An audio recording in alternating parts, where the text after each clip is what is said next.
The vision of Christ is that all of us would be transfigured, that is, transformed, isn't it? Jesus is the fulfillment of the old covenant, the law and the prophets. And he told us, he said, this is the fulfillment of the law and the prophets. Love your neighbor as yourself. Have you heard that before? Love your neighbor as yourself. Nice words, aren't they? I mean, they really are. It's wonderful. And it really is a beautiful statement. But I would like to suggest that most of us do not live it.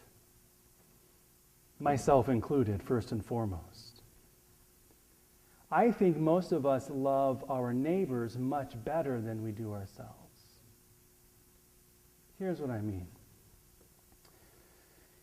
If your car broke down and you need to borrow a friend's car, how would you treat that car? Most of us would treat it very carefully and very well, wouldn't we?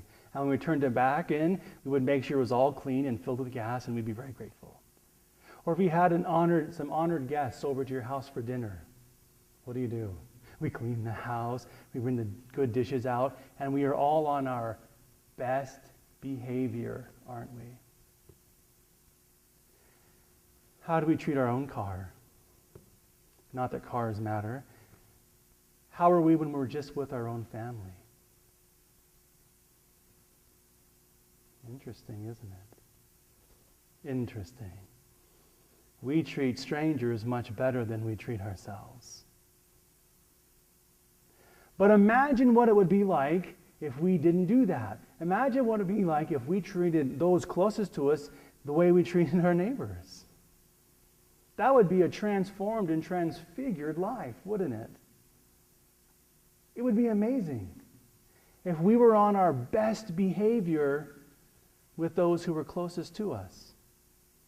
But many of us don't do that, do we? We don't do that because what happens is we might make a commitment to try to be better, right? We go to confessions, okay, I'm going to be nicer at home, I'm going to be better. But then what happens is we fall into human scorekeeping and judgment. And so I start being nice, and my family members or friends or roommates aren't treating me back nice. And so pretty soon I say, well, if you're not going to be nice to me, I'm not going to be nice to you. Begin to keep score. And so my action is going to be determined by yours. So I will be nice to you if you're nice to me. That's what ends up happening, isn't it? I'm tired of picking up after you, whatever it might be. It's not fair. And you're right, it's not. But let me ask you a question. Is any of that behavior present in the teaching of Jesus? Does Jesus ever say, your kindness should be predicated on how people treat you? It's not in here. Jesus never says, be nice to those people who are nice to you. Jesus never says, be good to people who are good to you. In fact, he says the opposite, doesn't he? That's the challenge of the gospel. On Ash Wednesday, I spoke of the human experiment. The human experiment, my friend Jake suggested to me, and that is, what if I put into practice in my life all of those things that I wish I did, but I don't do because I'm too lazy, I don't have enough time, whatever. I say I want to pray more, but I don't. I say I want to be nicer, but I don't. What if I actually did it? In other words, the human experiment is, I want to challenge you, maybe, to be on your best behavior all the time for the rest of Lent. See what happens. Now at the end of Lent, tell me, was that a better way to live? And if it wasn't, then drop it. I'm not saying it's going to be easy, but what most of us do is we have moments we're on our best behavior, and then the company goes away, and we go back to being what? Jesus wants us to be transformed, transfigured. He's raising us up to something greater. He has a greater vision for us. It's the gospel vision.